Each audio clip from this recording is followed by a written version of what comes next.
and welcome to Iconicon 2021's, what is this? The Canon Trivia Challenge and Chat Show. I'm Melinda. I don't know who I am, actually. I am Melinda from RetroBlasting, and with me today is... I'm Michael, and I'm going to lose. I'm here to look pretty, which is a sad state of affairs for this game show. Wait. He's sandbagging. Look at that lovely face.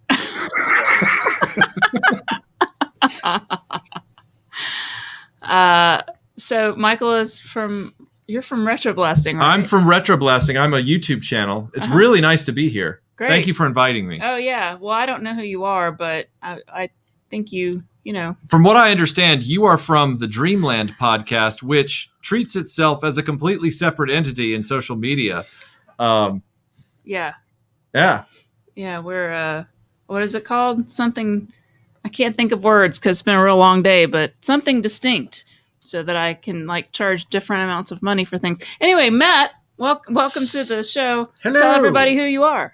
I am Matt Swafford, and I run Reklaimer's Vintage Toys on Instagram, Reklaimers with a K. And I sell vintage toys to awesome people that want to buy them. That's right. And Analog Toys is here. Wow. Analog Toys is here. What's up, Analog Toys? So I know who I am, but I don't know what day it is. I don't either. I don't either. I don't either. I was like, it's Thursday. No, it's Friday. No, wait. No, it's Thursday. Do you remember the sleep deprivation experiments that happened in the 70s? Yeah. That's kind of like this. But... Oh, great. Yes, welcome to Iconicon. We're going to do things that test your brain. Well, we will be testing your brain. So the layout of this show is going to be we're gonna be talking about not all because there are way too many, but a number of canon films that were released during the 80s. And every 10 minutes or so, give or take, we're going to stop and I'm going to ask each participant a trivia question about canon films. And if they get that question right, they will earn 100 points.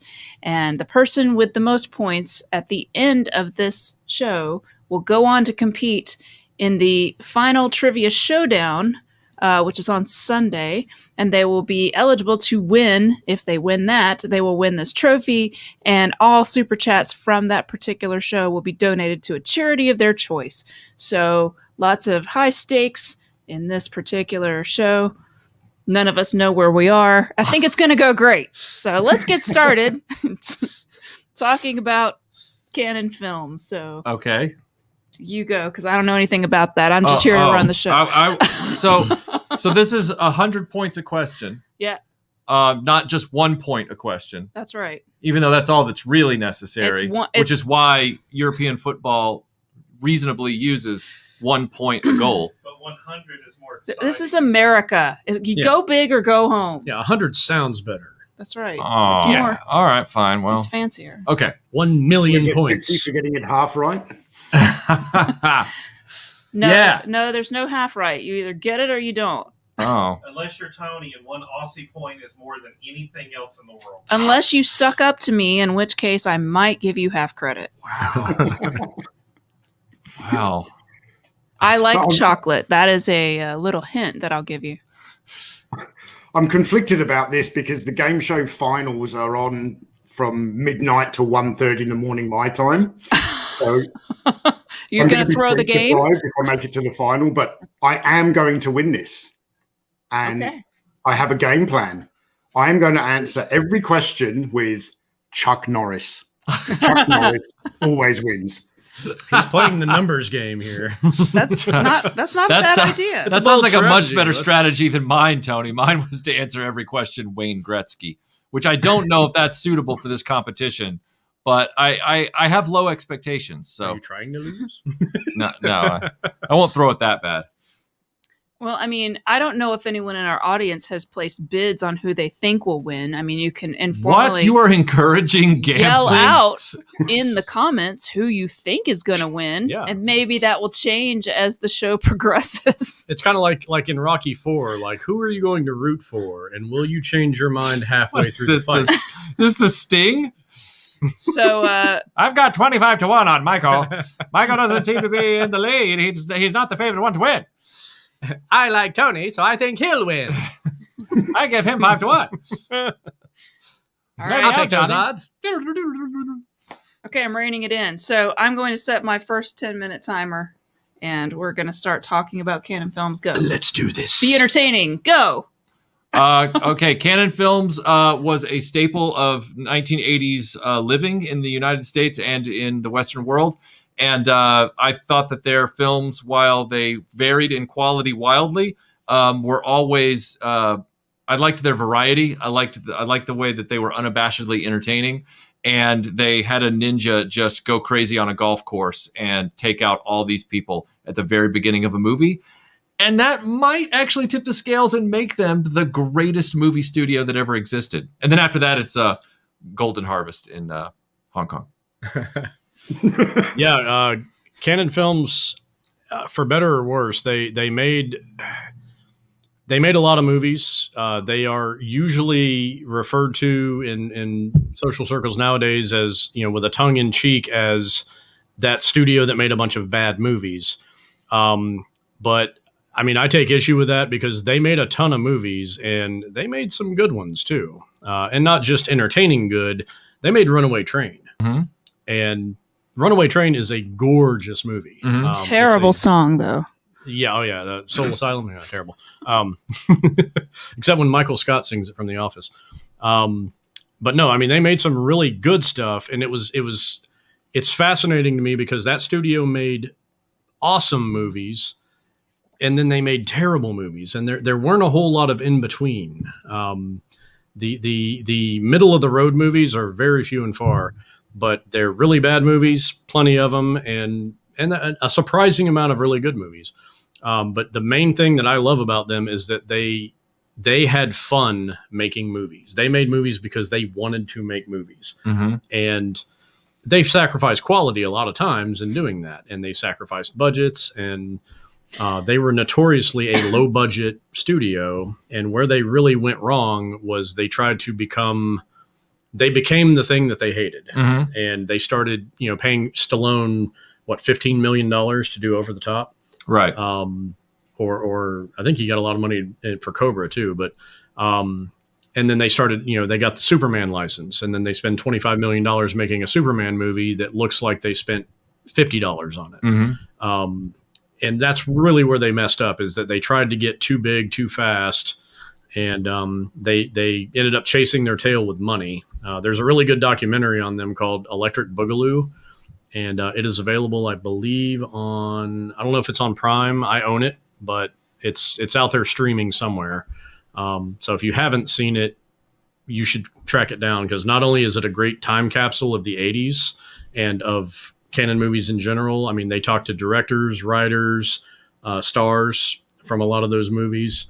It's a really, it's a powerful inside look at it, and it's a fun look at what they did. So I'll stop talking now. Tony gave us a super chat and says, "Vote Tony for the win." Feel free to start campaigning, guys. That's insider trading. I like his style. I like his style. Yeah, Canon Films also kept Charles Bronson employed far past his prime. Oh yes. And Yes. I thank them for that. I do too. Yeah. Well, he kind of went to Canon to pasture. They put him out to pasture. Yeah. I hope someone does that for me one day. Let's give Tony a job as an actor. So what He you're doesn't have to saying, do Tony, is anything. that you want an Indy 5. Andrew says Tony knows how voting really works.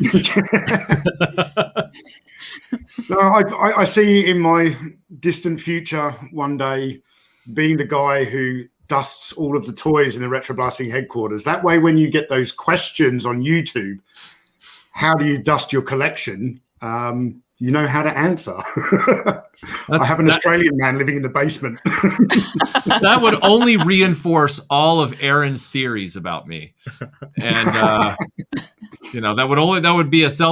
would be a prophecy that he predicted that would then come true, and then he would lord that over me every time we went to lunch. That's true. So, A World Made of Cardboard says, stuck in Walmart right now. Here's $5 for the winner's charity. Oh, see, he knows I'm going to win. We'll have to sort of keep a note of that somewhere, somehow. Can you write down $5 from A World Made of Cardboard just make a little note at the bottom? And then you can put it in my row because there won't be any points tallied there.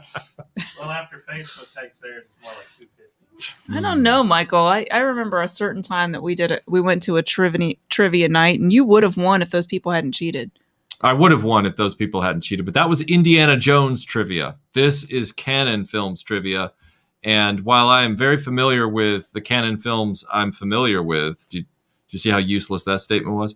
I am not familiar with the Canon films I'm not familiar with. That's right. But, some of the questions will not be as hard, while other questions will be much harder. So that's also a useless statement. But, James says Canon Indy 5 still would be better than what we got.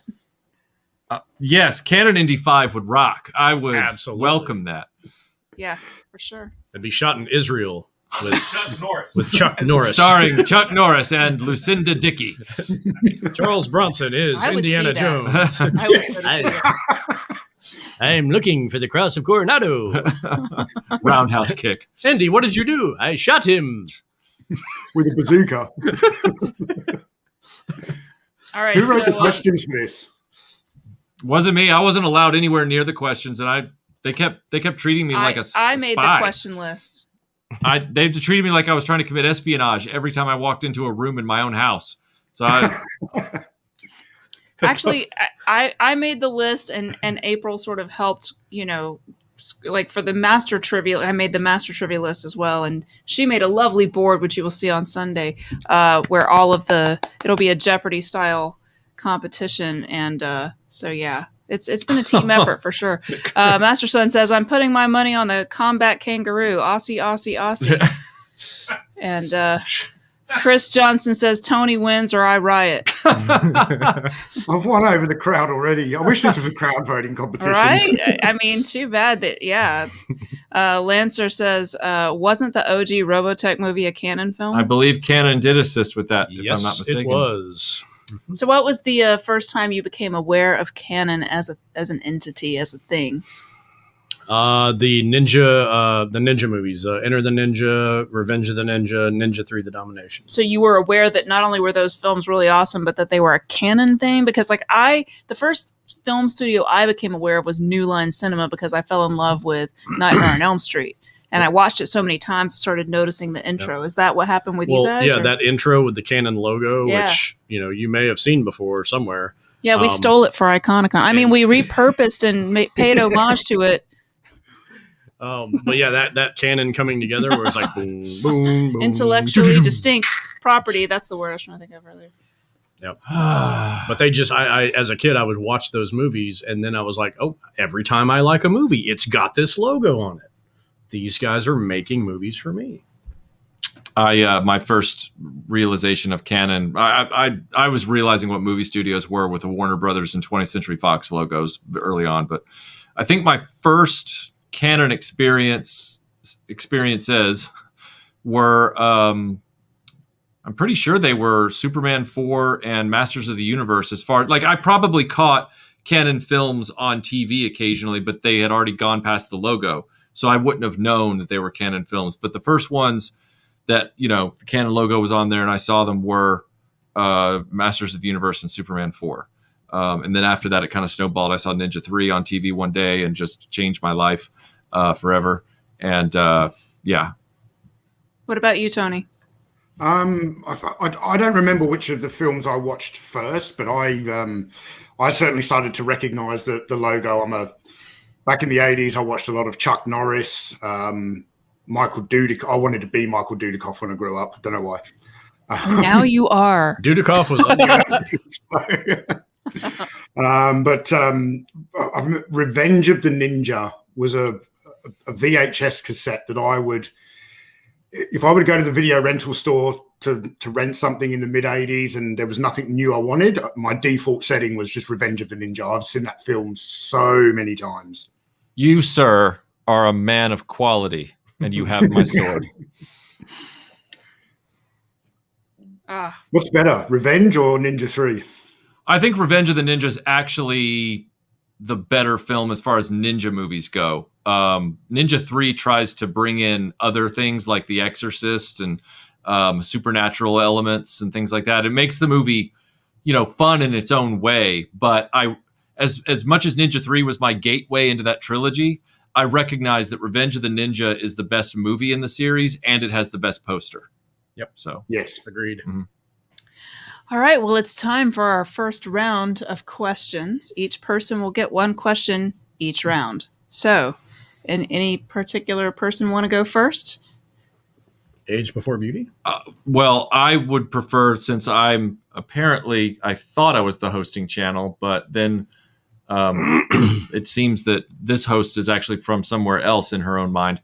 But I will continue to assume that I am part of this collective here, and I would like to defer to the other contestants.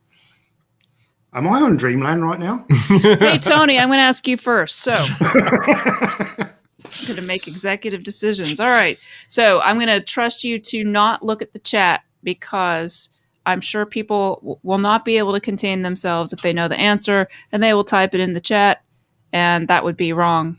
Oh, yeah. People in the chat, we want legit success and failure. Don't help me win if you don't want me to win. Watch me fail. Watch Tony win. I'm going to put it on so that you can't see the answer. So when it's your turn. So. Oh, okay. I can't do that with Tony, so we're just going to have to trust him. I'm not going to cheat. Yeah, no shouting out answers. Okay. What was the name of the tournament in 1988's Bloodsport?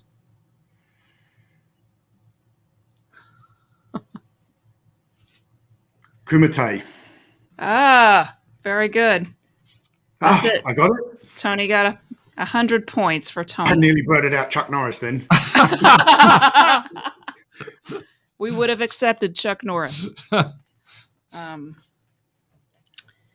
Matt. Yes. Give him a tough one.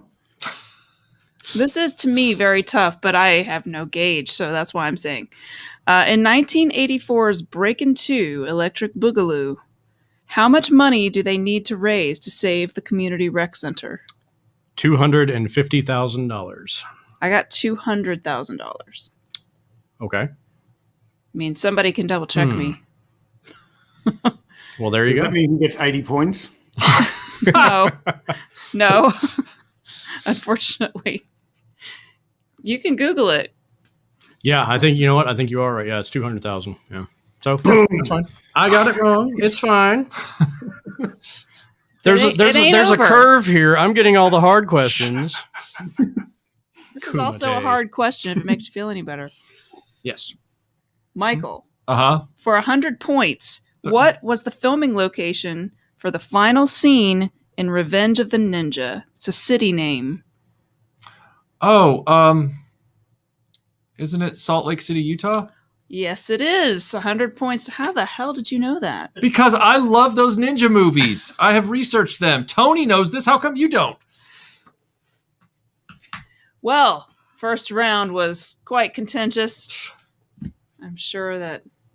Look, there's a lot of people that start out strong in these kind of games and then they falter. So don't worry. I'm out soon. I'm out real soon. Yeah, there are more rounds. There will be 5 more rounds. So please continue to tell us stories about your favorite canon films. The ones that I fell in love with, I say fall in love with because they're, how I watch movies with, seeing the edges and seeing the scene lines when it's low budget or seeing a mistake or a gaffe. And there's no better movie to watch to find gaffes than Alan Quatermain and the Lost City of Gold, which was the sequel to The King Solomon's Mines, starring Richard Chamberlain and Sharon Stone. They both came back for this sequel, which starred James Earl Jones. It was a even though King Solomon's Mines was a novel that predated Indiana Jones by almost a century, the Canon Group decided to try and adapt that book, since it was royalty free,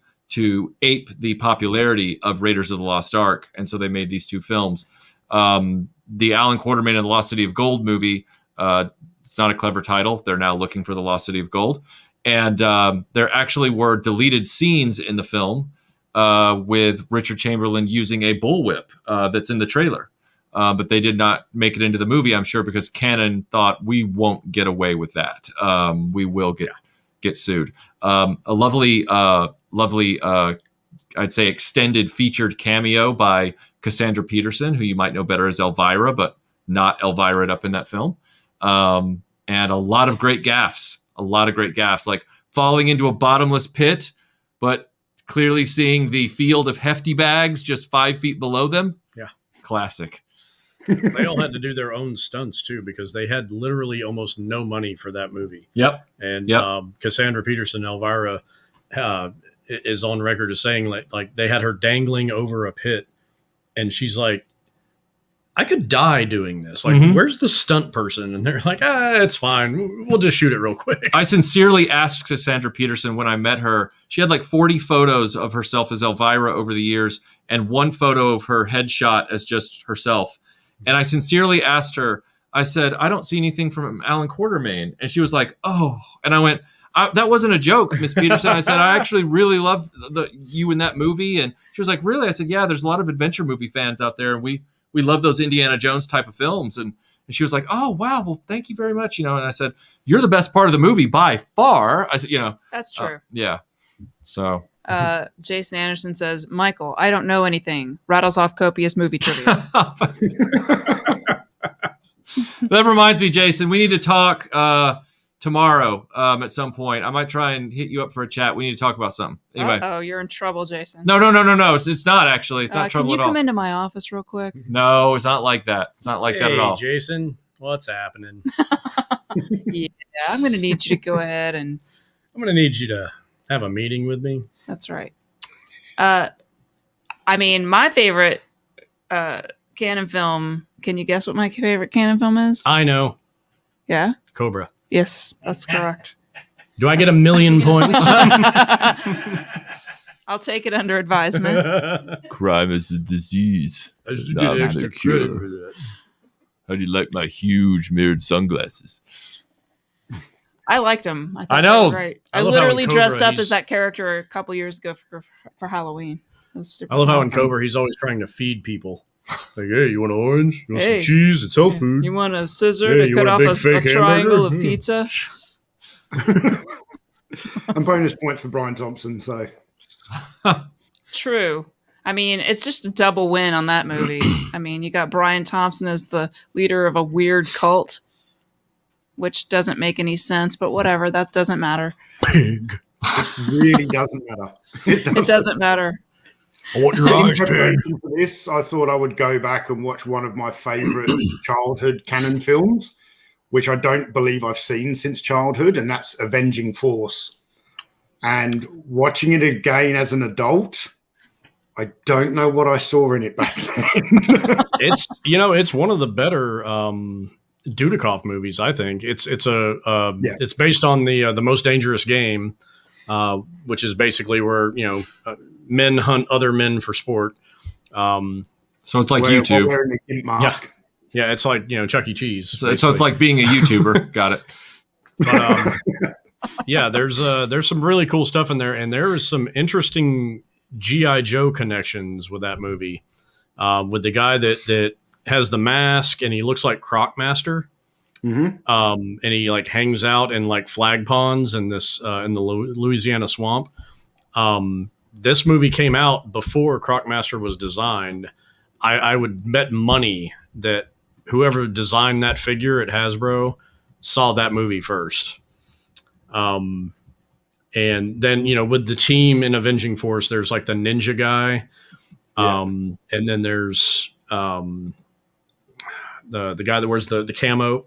That has the shotgun. I don't know. I always just saw that guy in that movie, and I was like, Crocmaster? But yeah. And Muskrat. Muskrat. Yes, Muskrat, Crocmaster, Storm Shadow, and Zartan. See, Cannon had it right. Yep. You don't know it, but every organization needs an alligator wrangler. That's just it's not useful, so you think, but it is. Matt, am I right in saying that The Highlander is a canon film? Highlander is a canon movie. Yep. What? Highlander was a canon film. That was part of Dante's defense of it. Was that, hey, it's a canon movie. You know it wasn't big budget. And I'm like, that movie cost $19 million. Highlander cost more to make than Raiders of the Lost Ark. More than Aliens. I really considered doing some Lady Chatterley trivia in here as part of... Sexy How time. much did they pay Queen for the soundtrack? Like 10 million? Because the rest of Probably. it's not on the screen. It had to be a bunch. Yeah, you're right. You're right, Tony. It was probably like a $2 million movie, and the rest of it went to Queen. That's money well spent right there. Queen, $17 million. Christopher Lambert, $10. Sean Connery, Well, they Chris just gave was him certainly Spanish worth more than lessons. that. I'm not saying he's a bad actor. I'm saying he was an unknown. He's not Sean- anymore. Not They anymore. spent money on a Spanish lessons teacher for Sean Connery for that movie. He says one thing in Spanish in that movie. And that is? Pendejo. Now, pendejo. Listen. I hate you. That is the perfect way to start. You have the manners of a goat. And you smell like a dung heap. Master No Son knowledge. says we've done one round of trivia in 30 minutes. I know. I was wondering what was going on. I was All right, like, you want me to just hammer you with well, questions? I thought I was like, Oh, well, it's on now. Let's go. No, I wasn't criticizing. I'll keep as, riffing. As the only one that hasn't gotten a question right, I would like a chance to catch up. All right, fine. Not complaining or anything. Am I staying with the same order? I think like we've every established time? an order here, Okay. so yes. Tony, the actress who played Princess Gilda in 1987's The Emperor's New Clothes also played the role of princess in what other famous 80s movie? Chuck Norris. So close. What a pretty princess Chuck Norris would be, right? The movie is Krull, and the actress is Lisette Anthony. I've not seen either of those films. Well, But Chuck Norris I wins. mean, Canon honestly put out 100 movies or more in the 80s. So. Someone in the chat earlier said 117 films. And then I started to panic. That's why I'm already telling people I'm not getting out of this alive. I just scrolled through the list of their films to see if it was something I could count, and I was like, oh no, no. Oh, no. Matt, Yes. what did Lex Luthor steal from the museum in Superman 4? A sprig of Superman's, or not a sprig, a strand of Superman's hair. Correct. 100 points for Matt. What does a sprig of hair look like? Well, I don't know. I haven't had hair in over a decade. So that's why I was confused. I was like, a sprig? A bundle? A bushel? You've got- How does one measure hair? Michael, Yes. in 1985's American Ninja, who did the hero Joe fight against? He fought against a secret society of ninjas embedded within the U.S. military. And what were they called?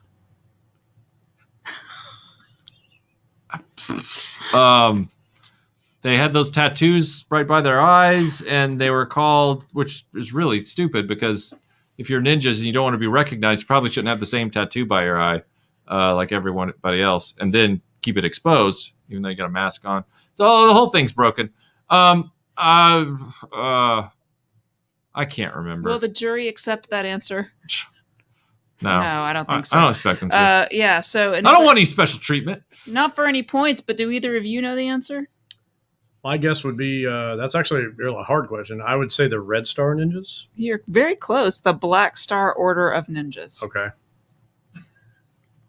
They can't all be That's easy. right. Yeah. That's, You that's knew that? Tim. That's Tim Yep, Witten's These question are right my there. questions. I mean, Oh, you didn't know it before you looked it up. Give me a break.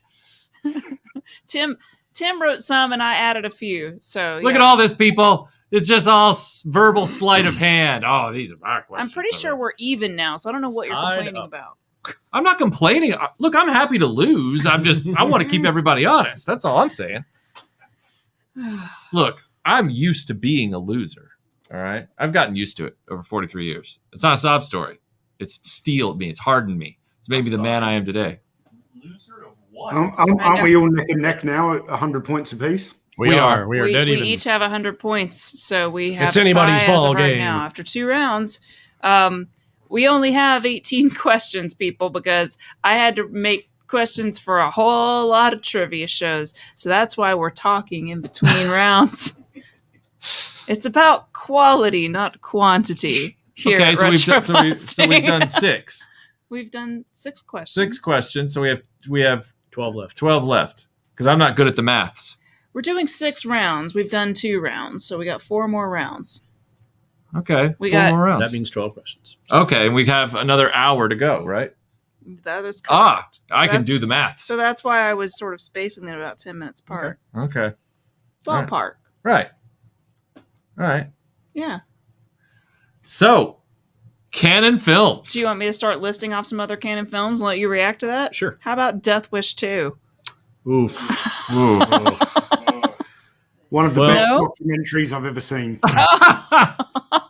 Yeah, Death Wish 2 is one of the most problematic 80s movies that I can think of on very many levels. Michael Winner, the same director as the original, is notorious for his just savage treatment of crew. That movie has some of the most egregious rape scenes of any movie. Yeah, it's pretty upsetting. I can't watch I know it. Lawrence Fishburne was in that movie, and he won't even talk about it. Right. He won't even, when someone asks a question about that movie, he will get up and leave. And So wasn't why he- isn't he in this competition then? Why isn't what? Why isn't he in this competition? Get Lawrence Fishburne on here. Well, He won't as soon answer as she and brought I'll that up, win. he would have left. Yeah, that's Yeah. true. He would have been like, okay, I'm leaving. Would have been really awkward. Yeah, it's pretty horrible movie. And Death Wish 3 is a cartoon of urban violence. Yes. Which is the one where Maria Nasirtis is in it and has, of course, another rape scene that she talked about in. I'm sensing a theme. Didn't she talk about that in Electric Boogaloo? Yeah. And she talks about that scene and how cold it was. And how the director, same And- guy, was such a jerk to her. And in between takes, one of the lighting guys came over and she's laying on like a cold floor, naked basically. And one of the lighting guys came over and throws a coat on her. And the director just loses his mind and comes over and yanks it off. And the guy's dead now, but he wouldn't be able to work in Hollywood Right. in the past 20 years. Now, was Canon also the company behind Charles Bronson's Breakheart Pass? No. Okay. That was before he went to Canon. Right. Okay. That was when he was still getting, other work. Okay. Well, can we talk a little bit about Hercules? I know we sort of experienced it the other night, but I mean, Nice. Show of hands in the chat. Who was here for our watch along of Hercules the other night? Tony was. Tony was. That was a Tony fun said he one. Although I enjoyed didn't it. watch along, I was just watching the reactions. How was that? Well, the highlight for me was very early on. I think Tim asked, what do they call Domino's Pizza in Australia? And everyone went, Domino's. Dominoes. I can't do it, but yeah, perfect. Aye, Domino's. Vinkman says, my favorite Canon film is Superman 4. I know it's bad, but the score is rock solid, and I maintain that if the script had another pass and they didn't cheap out on the special effects, it could have been a decent movie. Thoughts? The score is one of the better parts of that movie. Yeah, because they actually, tried to bring the themes from the first movie back, the musical cues. Yep. They had the right people in it, but it's because they promised Christopher Reeve all this stuff. So Christopher Reeve went out and pulled favors, with Gene Hackman and Margot Kidder and everybody to get them involved because he was told that it was going to be a much bigger budget film. Yep. And in some ways, even though he was allowed to develop the story, and that was part of the reason they courted him back to do that movie, they said, you can help write the script and all that kind of stuff.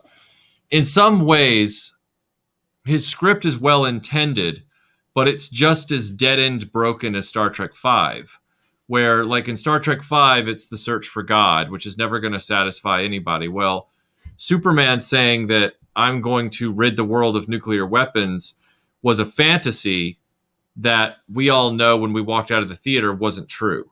Yep. Superman is supposed to help the little guy, the everyman. He's supposed to, but he doesn't get involved in trying to change the course of sovereign nations and world affairs. He doesn't impose himself unilaterally on other governments. And so that was a little bit of a, what would you call it? It was the parallels, the allegories in it were very much in your face. And I just don't think it really worked, especially seeing Superman hammer throw a giant net of nuclear missiles into the sun.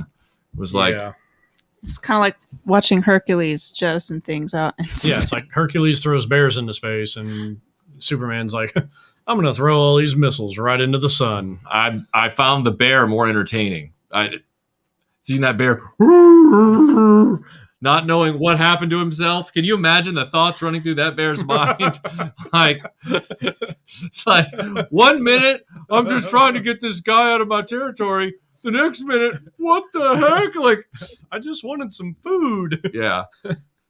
Zantara says $4.99 rental for the movie so I could watch along with the commentary, even though I had seen the film before. Oh, wow, Zantara. That's dedication right there. And we appreciate it. We appreciate you being with us on that journey. That's what heroes do. RF Biker Scout says Texas Chainsaw Massacre 2, which is fairly hilarious, I must say.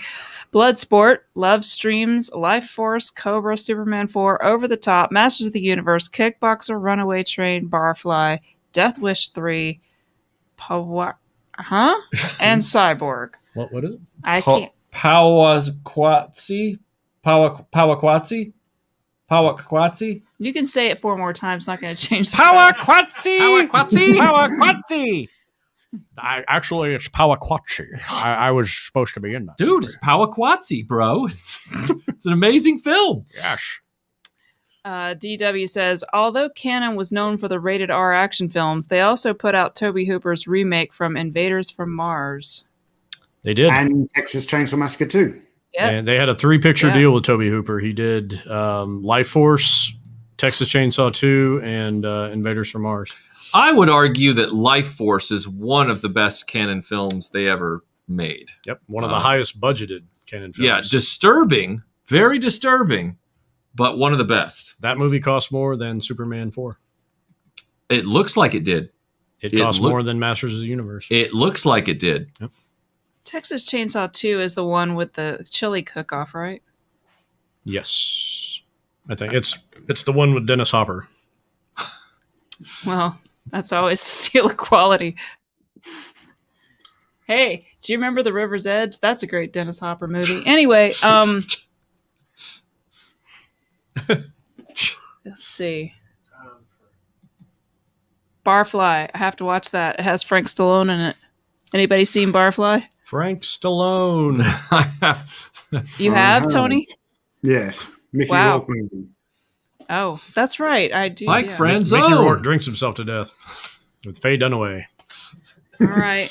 I'm going to read this last super chat and then we'll do another round. Grindhead Jim says, I love Bloodsport, so I want each member of the show to do their best impression of the OK USA guy. I'm 44, and that still makes me giggle. Okay, USA. Oh, that guy.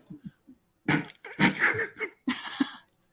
you just going to copy Matt? But if I do this the wrong way, people will be like, Michael's like a Do it racist. like Marky Mark. Do it as Mark Wahlberg. Okay, USA. That's the best one so far. Tony, you got to do it too. Okay. Chuck Norris. All right, trivia time. Tony, for 100 points. In 1987's Over the Top, what was on Hawk's ball cap?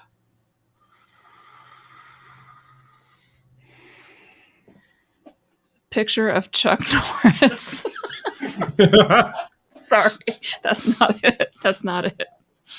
Wouldn't it be funny if it were though? You know, I got a embroidery of Chuck Norris's footprint on my cap, just to remind me not to get roundhoused in the face by Chuck Norris. I can almost picture it. Someone private message me, please. I'm going to say on Sylvester Stallone's baseball cap, he had the RetroBlasting logo. That would have been so awesome if he had. Anybody know? I mean, that's right near the dusty corners of my mind, you know. It's a great This is YouTube a channel. super hard Tim Witten question right here. I want to say something like Goodyear I know this one. or an I know oil this brand. Or, I've never heard of it. I'm so gonna give Tony a hint because I'm that kind of guy. It's French, Tony. Sacre bleu. It's a French word. Ah, mon Dieu. croissant. Le croissant, le croissant. How I love le croissant. Jacques Bleu. Chuck Norris is still Chuck Norris in French. Yeah. Oui, oui. Jacques Norris. We take a little cheese and a little bread and a little wine. And then a little cheese and a little bread and a little wine. Michael, do you want me to call it? Call it. He doesn't For a day. know. Okay. Michael Schaefer got it right. Is I don't know how to say that. Bono. Bono. What does that mean? That's the other guy in U2. No, it's not. It's a brand. Of It's something. the Edge and Bono. Yeah, it's a brand of something. I'm not even sure. Bonnier. Christ. He always wears sunglasses. Such a dork. Discotheque.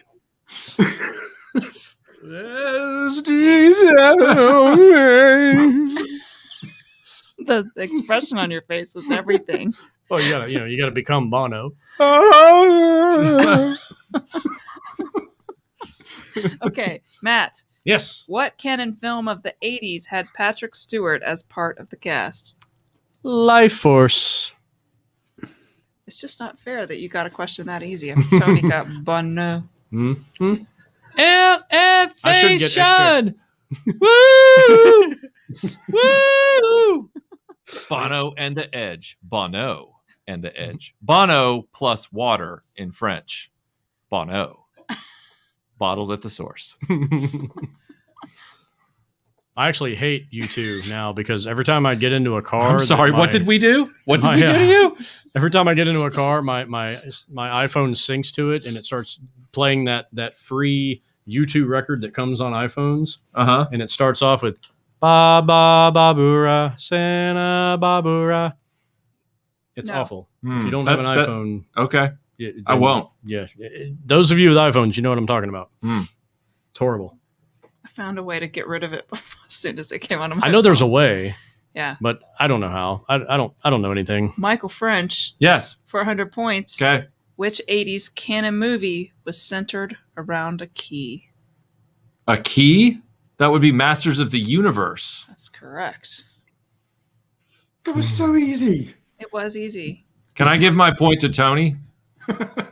Yes. No, I I don't can't? want to get up. No, there's no I don't want to Gibsy get up at Stacksies. midnight for the finals. Oh, so now you he's can- backpedaling. If you can get him to agree to it, then I go want right that ahead. trophy. No, wait. I don't want to not sleep. I don't want to be hallucinating it. Tony Midnight. falls slightly behind. Yeah, I mean, the next round is where the scores can really double because we're doing double points. I just randomly decided. Yes. Wrong guess, Hans. You want to go? I'm gonna go for double Jeopardy, where the scores scores can can really change. That's exactly what I was thinking of. Thank you. Oh, So yeah, Do you Pull up really another- think you have a chance against us, Mr. Cowboy? Yes. Hey, Masters of the Universe. That's a weird movie. I saw that as a kid, and I didn't like it at all. But I know there are a lot of people who did. Aside from the fact that they wanted to save some money by setting that on Earth, instead of Eternia, which was a big bummer. Why do you think they decided to like change everything else about it also? Tony, I'd love to get your take on that film and her question. Well, I don't really know why they decided to change everything, but I'm not a fan of the film. Mhm. I watched it. I wouldn't have seen it in the cinema. I would have seen it on VHS when it first came out, but I didn't like Gwildor. Yeah. Yeah. Yeah. Yeah. Since it was a canon movie, like I really wanted He-Man to be played by Chuck Norris with the beard. Wow. I actually did not mind at all the casting of Dolph Lundgren. I thought he did a great job. I know he had to do a lot of his own stunts because he was so big. They couldn't find a stunt guy that looked like him. So he ended up having to do a lot more. And I know he worked really hard on the film, as did a lot of the other actors. So no criticism to them. It's more about the design choices and the script choices that just were kind of mystifying because, I mean, if the film was sort of going to be aimed at children, right, who would have been familiar with the toys and the cartoon and who would have been, your primary audience, it seems like you would want to do as many callbacks to those things as possible within your budgetary restraints. And it just doesn't seem like that was their agenda. Do you agree? Yeah, I think that's very fair. But I just can't figure out why they wouldn't. Well, the problem with canon in Masters of the Universe is the same problem that canon had with every movie, is that canon was used to making $1 million movies. And Menachem Golan, the one of the producers, is on camera in an interview saying, a guy said, what would you do if you had $30 million to make a movie? And he was like, I don't know what a $30 million movie looks like. I can make $30 million movies. Yeah. And he said that, and then a year or two later, he's making Over the Top. That was like a $20 million movie. He's making Master of the Universe. He's making Superman 4. So that's where they went wrong. But Hollywood, the other Hollywood studios at the time, Paramount, MGM, all of them didn't want to invest in toys as movies because otherwise we would have gotten a G.I. Joe movie. Dino De Laurentiis did the Transformers animated movie, and he's slightly a step above canon. And they did it animated. So, obviously and a lot of that had to do with the budgetary constraints of the time. Whenever people talk about Masters of the Universe, I always hear like, oh, Orko wasn't in it. Why not? Battle Cat wasn't in it. Why not? Yeah, that's not. Why wasn't it all on Eternia? Well, you shoot a movie in 1987 with special effects and what we had at that time. How would they have shot a movie all the way? Just completely on Eternia for that budget. Oh, I totally agree. Without CGI, real CGI anyway. Well, I don't mean to bring this into the conversation, but it was 10 years after Star Wars. Right. Star Wars was at best a $10 or $11 million movie. Right. And they were able to create a completely different world than Earth and multiple locations for that purpose. I'm not saying it couldn't be done. Right. When people say, why was it Gwildor and not Orko? Well, you can't have a guy floating around. Right. There goes your budget. There's all your budget. I hated Orko, so I was fine that he wasn't there. Yeah, Gwildor I just think that Orko. The only characters that were from the cartoon, and it's been since the 80s since I've seen the movie, so please feel free to correct me, were He-Man and Skeletor. Yep. There was an Evil Lynn character that wasn't Evil Lynn. Mm-hmm. Yeah, Evil Lynn was there. So it's that about Meg Foster. Meg Foster is Evil Lynn? Yes. Okay. Yeah. And she wasn't a bad Evil Lynn. Tila and Man-at-Arms. Yeah. They were there? Yes, Man-at-Arms was wearing a modified photon helmet. So were they Man-at-Arms looking like terrible. were they wearing their costumes? They were wearing versions of Man-at-Arms was. Tila was in a completely Tila was not. outfit. I would remember because Tila was my favorite character, Tila and I was looking for that. like Tila. I was like, why? Tila was dressed a like white Megaforce. Yes. Swimsuit, basically, with some gold accents is not pricey. Yeah, so it could have been done. I don't understand. We have why. a super chat.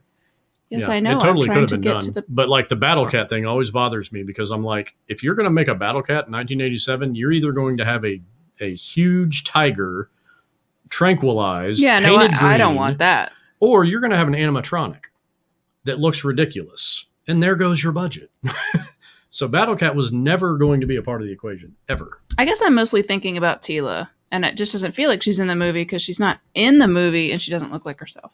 She's in the movie. She's just not. She doesn't look like Tila the toy or Tila. All I the remember cartoon. is him being on Earth with Courtney Cox in a but chicken He shack. had Gwildor, he had Tila, and he had Man at Arms with him. I don't know. You see, I went into the movie though wanting to see a live action Bashosaurus. Well, again, I mean, budgetarily, that wasn't going to happen because there goes your budget. I wanted to see them like doing like sword fighting, and I don't care if it's on Earth, but I don't Well, remember. the sword fighting is what I have the biggest problem with. And Anthony DeLongis was in that movie. He played Blade, and he was the sword master and the whip master, and he's done that for 30 years. I mean, he trained Michelle Pfeiffer in Batman Returns on how to use a whip. He's like the Hollywood whip master. Like he trained Harrison Ford too. Yeah. I mean, Zantara he's a says the legit sorceress badass. was in it, but did she look like the sorceress? I mean, she Not looked. really. She had like this kind of all white motif, this kind of outfit. It was vaguely bird like. Did she look like the sorceress? No. Did she look like the War Eagle? She looked like the Statue of Liberty I mean, okay. and a bird. Well, there is one more person in that film who does look exactly like the character, and that I don't remember the actor's name, but the police officer, like they just said to him, "Come in and be Mr. Strickland in Back to the Future 2." Right. And that's Yeah. exactly what he did. James Tolkan. He does a lot of lip acting in that movie. A lot of lip licking Yeah. and a lot of ticks. Like Yes. he's doing this a lot. Joseph Dickerson says there can be only one. The bestest canon film ever is Highlander, though I have a soft spot for Death Wish 3 and especially Invasion USA because if I don't mention Chuck Norris, he may come after me. Invasion USA was shot in Florida, not far from where I grew up. And hopefully that will be the next trivia question for Tony.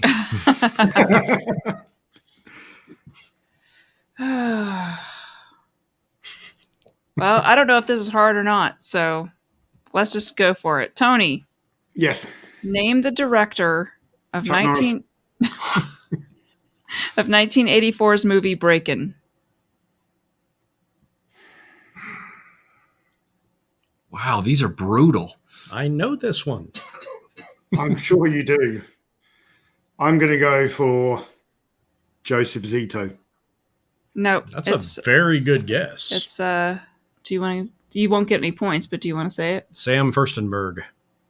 Joel Silberg. I've got Oh, two directors' yep. names you can't see. Yep. You I've got a notepad here with Joseph Zito and Sam Furstenberg written down. Yeah. Furstenberg directed Multiple choice. Furstenberg directed the second one. But Breakin' Joel 2. Silberg is not on your list, right? No. Yeah. That's a So good so question. Joel I Silberg is did the not director know. of Breakin', according to this card. Yes. Okay. I'm just verifying. Because Don't question the cards. all right, fine. Trust but verify. Go ahead. You can if you don't believe me, we can look it up. No, I'm not saying I don't believe you. I'm just making sure that Tony didn't have that one on his list because he's had two other names, Sam Furstenberg and somebody else. So Furstenberg directed a lot of canon films. yeah. Okay, Yeah. Matt. Yes. I think this is easy, but what is the highest grossing canon film?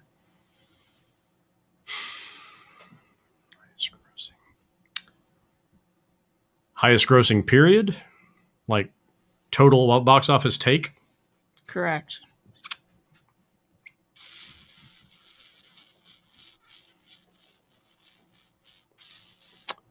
La la la la la la la. There's only 117 to choose from. I know, right? To get full credit, you have to say how much it made. No, I'm just kidding. I'm kidding. Down to the last cent. That's a lot of movies. Yeah, but you can automatically write off a whole lot of. Well, but a lot of their big name Hollywood movies didn't do well. So it's Well, yeah, but they're only being compared to each other. So.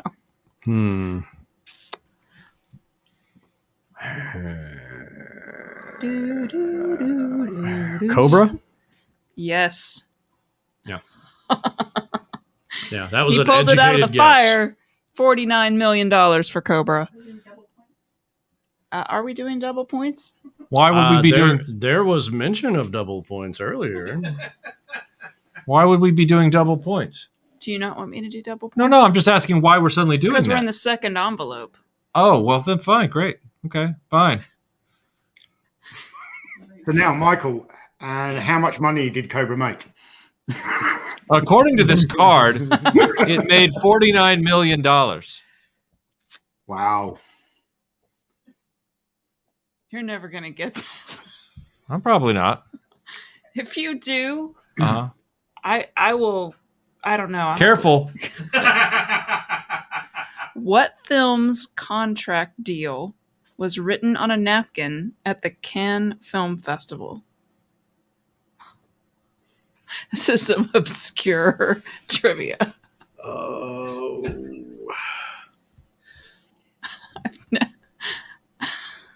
Delta Force. I think I know this. Yeah, Is it King Lear? it is King Lear. See, I deserve those double points. He did deserve those double points. So I agree. I Norman agree. Mailer, I, King Lear. look, I agree. I'm just still looking at you in bewilderment, but I agree. King Lear is a canon film?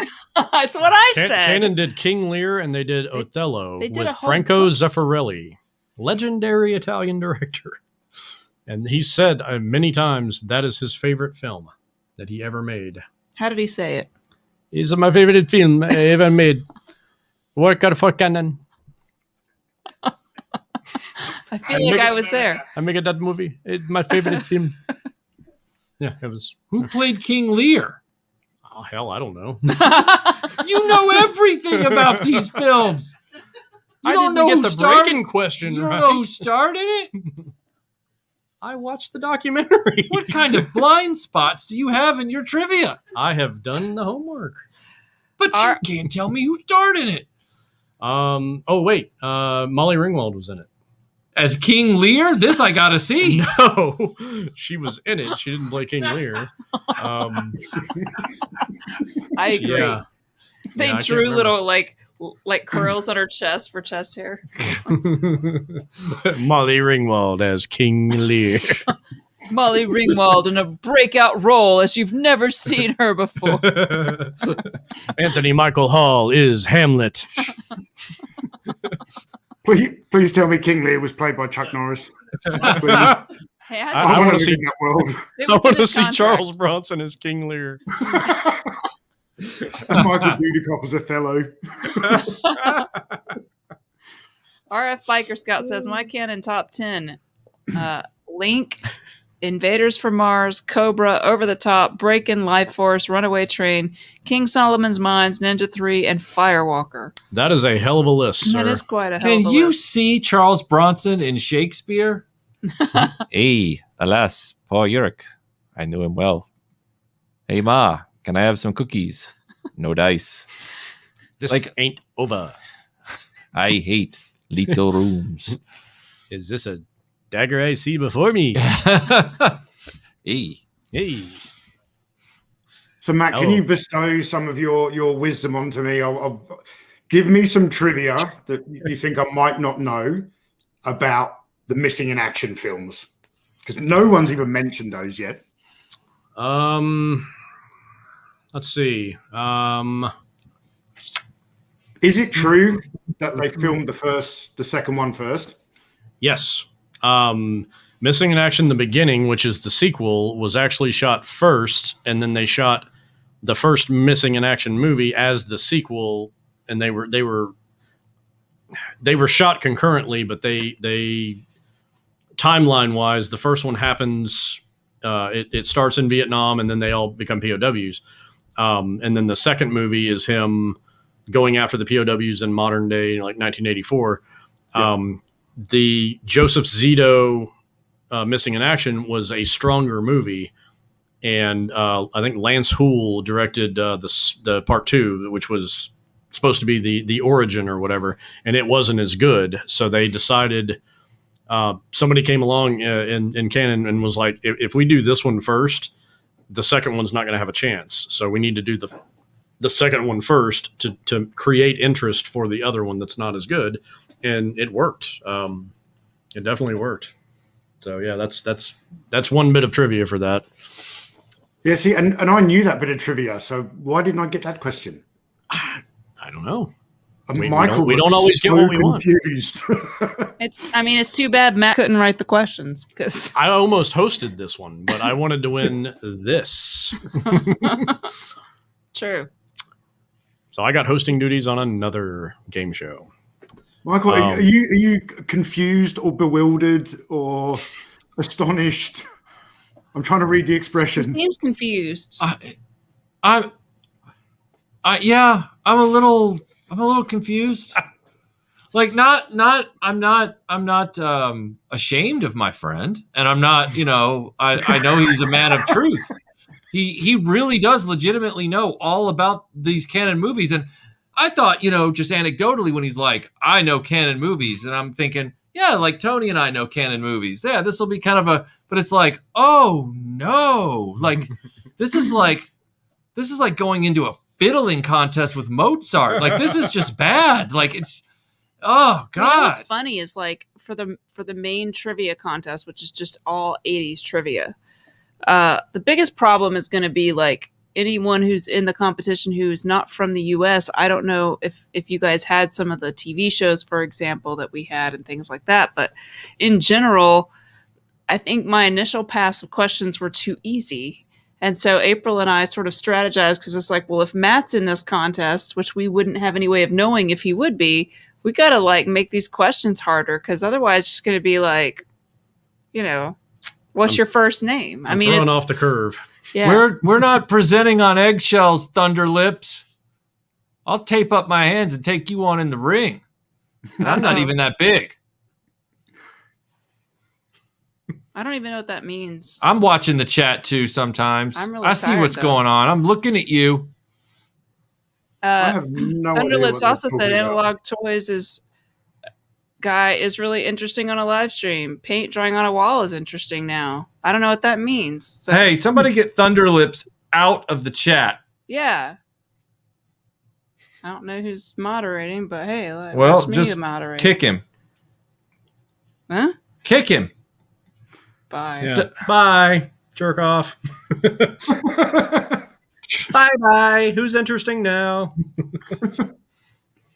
So anyway, back to the trivia challenge. Yeah. So right now, this trio of contestants here, I feel as though if you had have taken the Obi-Wan character out of the original Star Wars movie, I feel like me and Michael are Luke and Han in the original Star Wars movie, and we're going up against Darth Vader. Yes, this is true. This is true. And we didn't listen to the old man like we should have.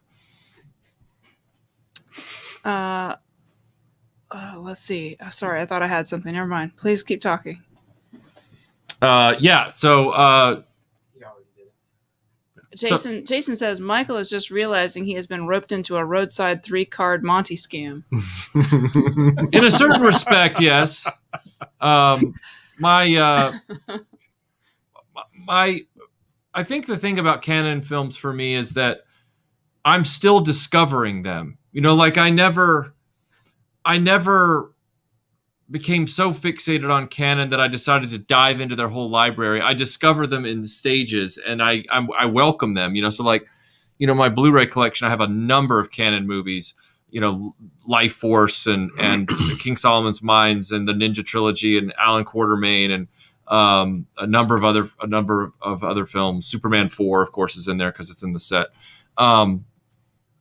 I have Sahara with Brooke Shields. I mean, I've got some obscure canon films, but with 117 of them, I don't know if I'm ever actually gonna see them all. What was the one that Catherine Mary Stewart was in?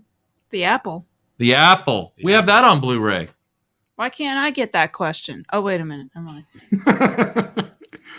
Well, Matt, you can't answer this, but I've got a trivia question for Michael. Okay. Yeah, I like this better. At the start of Missing in Action 1, Uh-huh. Chuck Norris wakes up in a hotel room. What cartoon is playing on the television? That's a great question. Is it Wile E. Coyote? Spider-Man and His Amazing Friends. That's right. Because of the Spider-Man thing? Or just randomly? Just randomly. Just randomly. Weren't they going to make the right. Spider-Man movie and then they...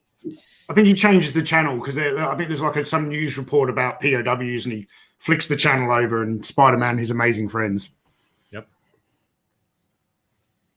That's right. That's right. I own Missing in Action 1 and 2 on Blu-ray. I don't own Braddock. No particular reason. Just haven't purchased it yet. It's crap. Was that a canon film or was that after canon films? Oh, no. That's canon. Master Son says, I thought I could do Iconicon panels because I am smart. After these few days, I realized I need to keep my butt on this side of the computer screen. I disagree. I disagree, Master Son. Yeah, I think Matt needs to start his own YouTube channel about canon films. I think so too. I could be the canon guy. Yeah.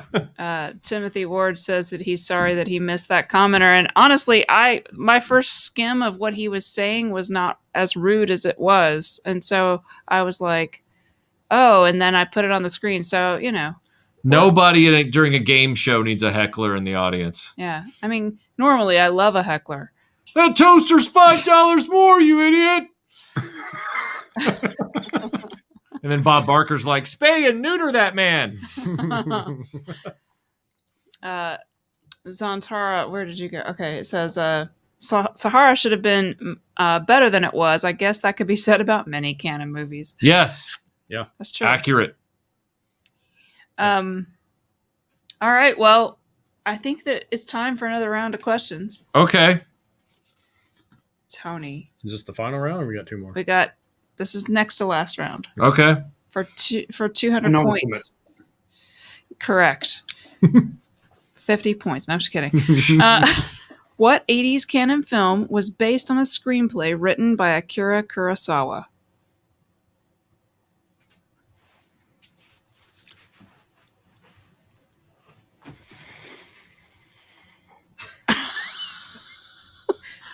See, I thought they would all know this. Can you read the question again? What 80s? I heard the question. I'm trying to get my head around the fact that there was a canon film made based on an Akira Kurosawa script. Oh, I know this. And being more of an Akira Kurosawa fan than I am of a canon films fan, okay, he must have written the script to over the top. Read the question again. What 80s canon film was based on a screenplay written by Akira Kurosawa? Oh, I know this. Masters of the Universe, right? No. Okay. Tony, is that your guess? Can I have another one? Because it's just going to be a wild guess. Can I give him a hint? Yeah. And tell me if it's, well, I don't know if you know if it's right. I won't know if it's right. If it's what I'm thinking of, Tony, it stars the same guy that starred in Hercules the other night. No, Chuck Norris. I No. don't think so. What is it? What do you think it is? 7 Magnificent Gladiators. Runaway Train. Okay. What? Well, my answer is kind of true, though, because Seven You guys make me Magnificent think Gladiators. I'm wrong, but I literally read that. So Seven Magnificent Gladiators is a gladiatorial remake of The Seven Samurai, which is Akira Kurosawa. So technically, it's also right. Yeah, but apparently Akira Kurosawa wrote Runaway Train. Okay. Well, I own Runaway Train on Blu-ray. that's why I thought you'd know it. I totally forgot I owned that movie. uh-huh. It was his. I'm cultured and don't know it. His original screenplay was inspired by an actual incident in the Northeast, with the locomotive left sitting unattended, allegedly throttled up and took off. I never would have got that. I own that movie. I've seen that movie 4 times. Melinda and I watched it together. Yeah. She really didn't like the fact after we got done that I made her watch the movie. I'd never seen it. Jason, I regretted that evening. I liked that movie. Yeah. Runaway Train with John Voight. Yeah. It's a good one. Yeah. I can tell you who directed You're thinking of Runaway Sorcerer. Jason Anderson says, who knew Akira Kurosawa was in Soul Asylum? All right, Matt, your turn. Matt, Okay. how does the killer in New Year's Evil know the main character, punk rocker Diane Sullivan? Yeah, Matt. I've actually never seen that one. Would you care to take a guess as to how the It two is may be his- related?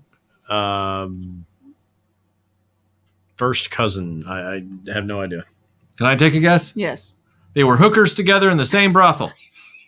Great. That's a great guess. He is her husband, Richard. Was he a hooker? Yes. Is he a hooker? But she wasn't, so your answer wasn't correct. Wow. Okay. Did I ask you a question? No. Yes, I won that one. I got points. They were double points. He's a lie. You a lie. You a lie. They were double points. Michael, You already asked me the question. for 200 points. She was naked in Life Force. If you don't get this, I got the answer I won't right. love you anymore. Wow. I'm just kidding. Crushing. The stakes are high. What is Sly Stallone's character's first name in Cobra? Matt's like, that's so easy. What color are the Smurfs? What? Why don't I get these questions? Purple. I know that his See- last name is Cobretti. All right, I know that. See, I feel like I didn't have any control over him getting this, but I knew that both of you would know that because not only do you like canon movies, but you both like Stallone. So Yeah, but I've got Michael's back. Michael, what's John Wayne's real name? Marion. there you go. But don't give me that because I I'm not. got a hint. But You thank don't you, get Tony. those Thank you. points. I appreciate that. You don't get that. I thought about Bum, giving you bum, that bum. hint, but I was like, he's totally going to get that. So Now that you've said it, I was like, Yeah, yes, there's literally the whole scene where he talks about the name and But I'm glad Tony kept me from being embarrassed because I was like, I know the name if I hear it, but I'm just gonna say Angus, and then like that would have been really bad. I think a better version of that question would have been in Cobra. Stallone's character's name is Marion Cobretti, but when he tells his Brigitte Nielsen that he says, "I always wanted a tougher name like blank Butch. Alice." She makes a joke. You know that I was a always good wanted one something too. tougher, like Alice. I don't know. Alice. he's being charming. Yeah, he was charming her pants off. You know, Alice is like cool. Literally. Mm-hmm. And I got this car, that kind of looks like a tank with primer on it, and You want some and frog it's legs? pretty crazy. It's like Tucker, a man in his dream, but it's my dream. What's your dream? Being Red Sonja. Oh my god. That's pretty cool. Should I just All go right. ahead and ask the last round of questions and it's 9:14.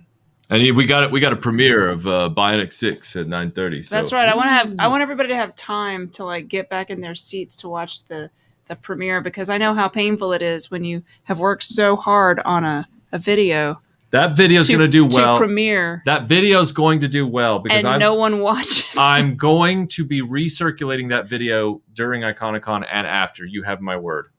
So, Tony, do you want to final question? Do we want to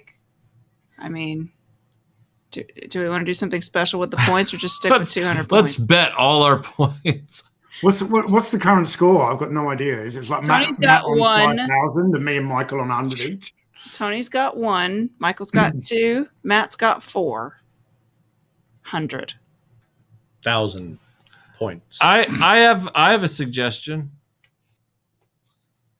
I want to give my 2 points to Tony You don't get to do that. and have them do. There's no colluding. I don't want What are you going to pool your points? I just want to Form see a something team? where the bases are loaded and it's the bottom of the night. Then, Sometimes it's just an old-fashioned beatdown. fine. It's a beatdown. This All isn't right. Casino Royale. You don't get to bleed your chips to James I've always Bond. wanted to fight a desperate battle against incredible odds. All right. Okay, so Iconicon next year, we're going to have the over-the-top challenge where we're just going to arm wrestle each other. Nice. I'm going to turn my ball cap like backwards, and then I'm going to get my arm up here. And it's going to be like, come on. we're gonna do it, and then he's gonna like break my arm because my arm is tiny. But at least I tried, right? Arm wrestling guy. They're over there. Above Inspector Gadget, over here? the dude with the hat. What? Doesn't it seem like he should be with Chuck Norris? I don't know. I mean, there's no room over there. You gotta go put him over there. All right, Tony. What was the name of the cyborg that Van Damme protected in 1989's Cyborg? Chuck Norris. Tim Hayes, I am making an effort to play this game. I really, really am. He is. I'm just not competitive. That's the thing. He's not competitive. And I have absolutely no idea that question. I've only seen Do you know that the movie answer? once. Do you know the answer? What's the question? I'm with him. Pay more attention. Sorry. What was the name of the cyborg that Van Damme protected in 1989's Cyborg? Which I'd never heard of. Never seen. I would say his name is like Charles Cyborg. They call him CC for short. McGillicuddy. Mike Falzone. Mike Falzone. This is my cyborg. His name is Ronald Beige Paint. He's pretty cool. He doesn't do much, though. All right. The answer is Pearl Prophet. Pearl Prophet? Boy. Is she a hooker? Do you want to watch the movie more now? Send that one back. I mean, Cherry 2000 is a better name than Pearl Prophet. God. Correct. Did you know that, Matt? No. I the first thing I thought of was I thought the way you were going with it is what was the name of Van Damme's character, because both he and the bad guy in that movie both are named after guitars. His name is Gibson Rickenbacker, and the bad guy is Fender Tremolo. Wow. Yeah. But the cyborg's name, I don't remember. I wanted to And say the sidekick of the bad guy is Ukulele Dave. I feel like the winner of this competition has really won something. So, Matt. Yes. What gun did Charles Bronson use in Death Wish 3? Well, he used a few guns. So I'll give you, at the very least, 2. He used, I believe, a 30 caliber machine gun at one point to mow down. It was either a 30 or a 50 caliber. I don't even know if they 30 caliber Browning.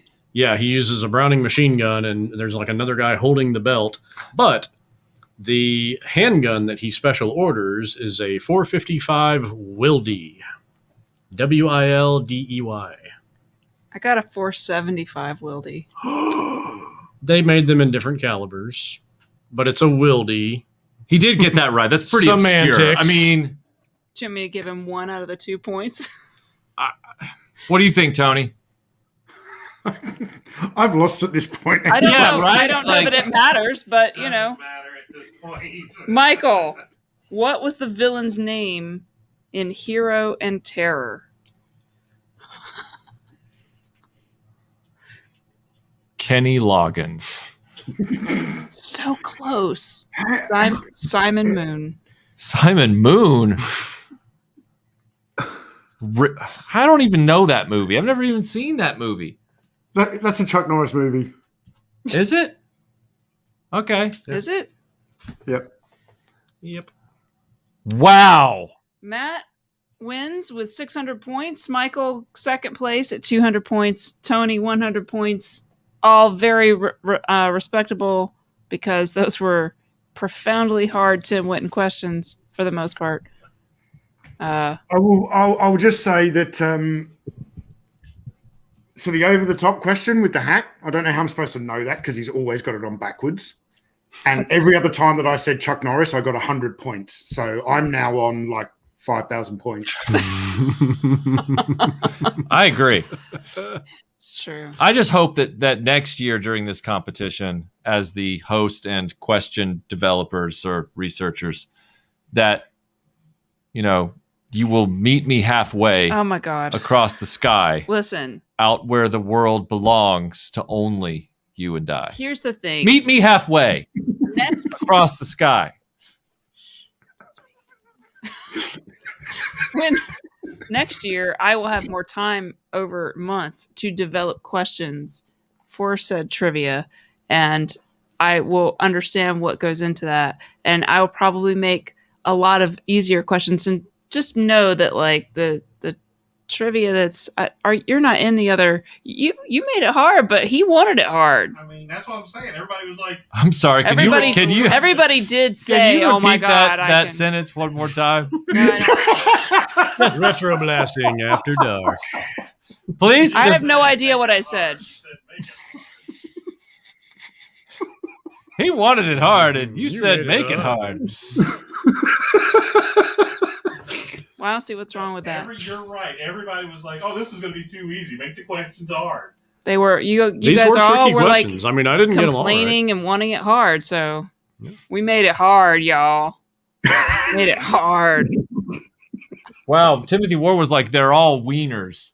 Yeah, Our own moderator is trolling us. This is a new low. Retro wieners. King Eric the Greatest of all, make it hard, Picard.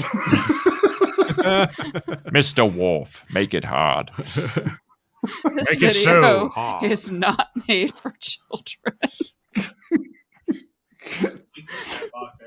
That's right. This is a very strange holodeck program you have, Mr. Wolf. So this right here, this insanity, is partially fueled by the fact that many of us have been on camera and sitting in this basement since 8 a.m. Yeah. 4 days ago. like 4 days ago. I don't even know where I am. I feel like that girl in Silence of the Lambs. Yeah. I feel like they're just throwing lotion at me, and I'm in a pit. and honestly, oh wait, Grindhead Jim says RetroBlasting is a canon trivia channel for adults. Children under the age of 35 should not watch this channel.